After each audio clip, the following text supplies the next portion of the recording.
এই রোগীগুলো অনেকটা পাইলসের মতো করে প্রেজেন্ট করে। অর্থাৎ আমরা তো বাংলাদেশের মলদারের সমস্যা বলতেই বুঝি যে পাইলস। রোগীকে জিজ্ঞাসা করায় আপনাদের কি সমস্যা, ডাক্তার সাহেব আমার সমস্যা পাইলস।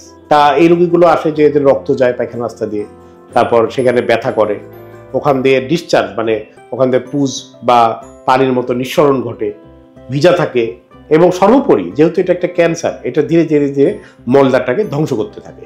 ধ্বংস করার কারণে ধীরে ধীরে এমন হয় যে এই মলদারটা ঠিক মতো সে বন্ধ করতে পারছে না। তখন কি হয়, তার হলো ওই জায়গা দিয়ে লিক করে, অর্থাৎ ইনকন্টিনেন্স। এগুলো নিয়ে আমাদের কাছে রোগী বেশি আসে। এছাড়া যেটা হতে পারে যে দেরি করে আসলো, যে কারণে তার ওটা ছড়িয়ে পড়লো। ছড়িয়ে পড়ার কারণে দেখা গেলো তার এখানে লিম্ফ নোড মানে এই যে আমাদের কুচকিতে ইঙ্গুইনাল রিজন বলে, কুচকির মধ্যে এই লসিকা গ্রন্থি অর্থাৎ লিম্ফ নোডগুলো বড় হয়ে আসছে, অথবা তার এটা লাঙে চলে গেছে। এভাবে রোগীটা আমাদের কাছে আসতে পারে।